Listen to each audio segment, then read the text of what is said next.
Hi everyone, good afternoon. How are you guys? Okay, it's saying that I'm live, but I'm going to type so that I can see your comments. I wonder if anyone is online today.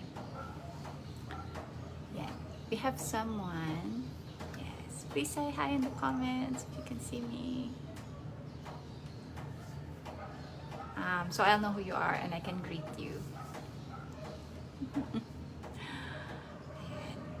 Okay, so nakalimutan ko ilagay yung topic natin today. But today I'm going to tackle something that's project management based. Okay, so yung task natin is called sourcing. So to us in the Philippines, we usually call this canvassing. So if we want to buy something, we say magka-canvas muna tayo.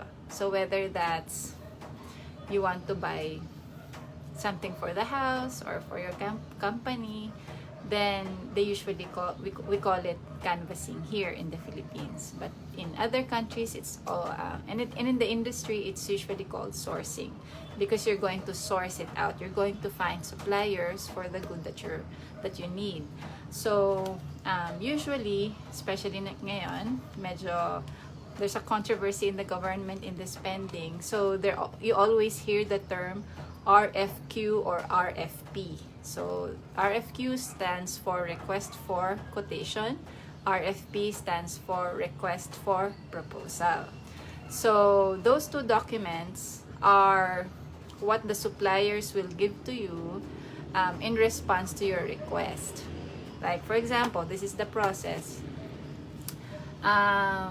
For example, your company needs air condition units. Okay, so you cannot just go to suppliers and say, okay, we need aircon. So how much is it? So you have to know what the specifications are. Is there a certain brand that your company prefers? Or if not, how many units are needed? What's the power? What's all those things? And what else? Horsepower, warranty, where it's from, and things like that. So you have to find out all the specifications before you can start looking for a supplier. Okay, so let's say for example, what I've sourced recently are, I've sourced several items, but the one are, there have been blue crates, there have been utility baskets, and some equipment. But let me go with the blue crates. Okay, crates used for mushrooms. So the company needed, I think, 4,000 pieces of crates. Okay, at first there was really no number. They just said, okay, let's order enough crates. Crates are like baskets like this, and they said order enough to fill up a 40-foot container, the ones that you see in the docks, in the shipping, in the ports. That's a container.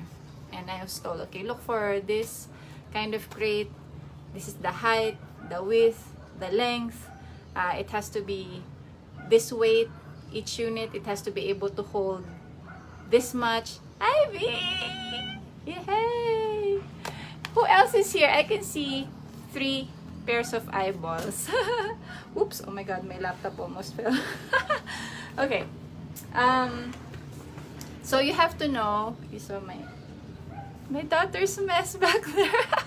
That's her playroom, her side of the office. That's her office, this is my office over here. So yeah, there's Nichelle. Hi Nichelle. Nichelle VA. Okay, hi. So, yeah, it's so good to see you guys. Has any one of you done sourcing? Please let me know. Anything, like for example, giveaways for your company party. You had to find a giveaway, or you had to find t-shirts for the team. Yung mga ganon. So, you've most likely encountered that. Okay, sometimes our moms would be canvassing for refrigerator. If it's time to buy a new washing machine, kakanvas mo na sa SM, kung saan sa ang mall. Yan. So that's what sourcing is all about. But on a business level, if in the home you just go to a store, you know, take down notes, snap a picture, yan, yes, looking for Christmas freebies, booking hotels for team building trips, etc. Yan, yes, services are included also in sourcing. Yes, especially if it's bulk. All right. So, oh my gosh, I have 4 pairs of eyeballs. Okay. Hello. So, but in the company, if it's in a company setting, you'd want it to be more organized. The reason for an RFQ or RFP is so that you are more organized and it's more formal, like you can demand certain documents from them. So, for example, you're looking for a certain equipment. Okay, so this is the latest one pala that I've been sourcing. Industrial steam cleaners. Okay, so if you've been to a car wash, they have steam cleaners there. So I'm looking for these machines that we can use for cleaning vehicles in a farm. So you can ask for additional documents. For example, do you have any proof on the quality of your machine? So they'll say we have certification from engineers and things like that. So those are going to be helpful. Hi Sheila Bernal Restum. Hi, you're welcome. I hope you're finding this useful. I noticed that my lives are getting longer and longer. I'm supposed to keep them 5 minutes to keep you guys sane. But I've been chattier and chattier lately. So hope you'll bear with me. But so yeah, if you're requesting for a proposal, then be helpful to the supplier by providing as much information as you can, especially if it's something that you have to buy in bulk. Well, it doesn't really matter whether it's just one piece of equipment or thousands of pieces of a product. Then you have to give them as much information as you can, you know. So before contacting a supplier or finding a supplier, make sure you talk to whoever is requesting that product from your company and ask them, okay, what do we need? Where are we hoping to purchase this from? Do you want to just buy this locally, or are you looking at importing this from another country? If so, what area? Do you want to import this from China? Do you want this from Netherlands, Europe? You want to consider India? So talk internally first to get the details, because if you don't, then your suppliers will get back to you and say, okay, so all right, we can consider that, but how many kilowatts? Or they will say how many horsepower, or what's the boiler capacity, and things like that. And so if you're dealing already with 15 suppliers, especially if you're doing it in Alibaba, they will just start pouring. Then you have to reply to all of them. And can you imagine how many times you have to go back and forth to 15 suppliers? You're just going to spend a lot of hours just getting the specifications sorted. So as much as possible, get your specs sorted, have it in a spreadsheet. That's what I do. Have it in a spreadsheet and then send it to them. Then tell them how much is the cost for the product, how much is the shipping to this country or wherever the destination is. Okay, especially lately, the shipping costs because of pandemic has multiplied 5 times. Unbelievable. So it used to cost just $2,000 to ship something from China to Sydney, but now it costs, from Netherlands to Sydney to Australia, now it costs $10,000. You know, so that's very important, the transportation, because it's key. Right? So anyway, make sure that internally you know what the specifications are before you start finding suppliers. Yes, exactly. That's why it's such a pain for the companies who want to import, because it's making such a strain on them because they have to cover the costs. So yeah, so once you have all the information, send it. Then you can start looking for a supplier. If it's a local supplier, what are the areas where you can source? Mimi, no problem. I was late too. It's so good to see you here. So if you're going to source it locally, usually Facebook Marketplace is a good start. You can try Google, or if you know people, contact them, people who could be in the same industry or relevant industry, you can contact them and ask, oh, I remember you were looking for this kind of product. We need this in our company. Can you help me? Right? So that's one. But if it's overseas, their infrastructure is much better. Most of the businesses are online. I mean, better than here in the Philippines. Because here in the Philippines, I think a lot of businesses are still yet to get online. So it's hard to find them online. So you have to rely on people that you know.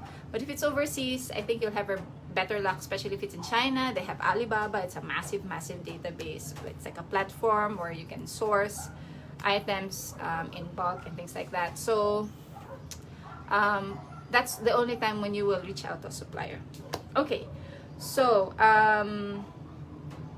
you also have to know when that product is needed by, so that you can start to filter among all these suppliers or giving me quotations who among them can deliver within the time frame.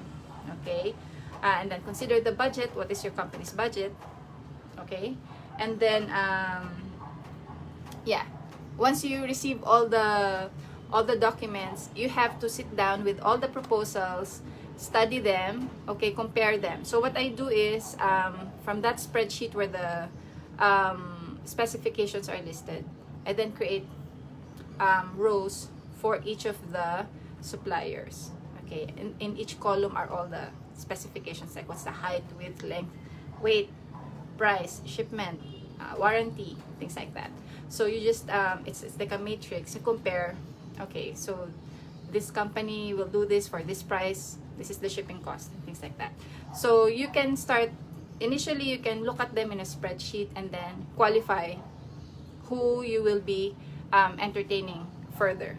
Those who do not meet your specifications, discard them, stop. Just thank them for their proposal or their quotation. If they really cannot provide what you need, then thank them for their time, because it takes time to prepare a proposal, especially technical ones. Okay, so be kind and respectful to the suppliers, even if you're not awarding the purchase to them. Okay, that's that. Things that you have to remember when sourcing: get the details complete, because that's going to save you time. It's going to save the supplier time, and at the same time make sure that the specifications are accurate, because if the item that you're buying is supposed to fit in an area or another machine in your company and you get the size wrong, then it's going to be a disaster, because your company has spent, for example, millions of dollars on that investment, and then when it arrives, it won't work. So make sure that it's accurate. Ask someone, maybe your executive, to double check the specifications for you, because especially if you're a virtual assistant, you're not on site, they have to be the ones to do it. If they need to take a picture of it with a measuring tape on top, then you do that. Okay, you ask them to do that, because then the supplier will see, okay, so this is really the measurement, internal and external measurement. So it's very detailed, but it doesn't hurt to over inform. Okay, it's better to have all the information ironed out before you start getting into the negotiation stage, because once you get into the negotiation stage, then it's like all the hopes are up, like okay, we finally find the supplier that we need, we're finally able to get this going, it's going to arrive at this time. And then if you have a spec wrong, that it's like 2 forward steps and then 1 step backward. Yeah, it's a lot of work. Sourcing is a lot of work, but when you do it every day, you'll get used to it. Get used to it. Get used to it. Google Sheets, yes, Google Sheets. I use Microsoft Excel, but yeah, any spreadsheet will be very helpful, especially if something that you just share, so you can save time from attaching it as an email, and the people that you collaborate with can instantly see your changes, real time.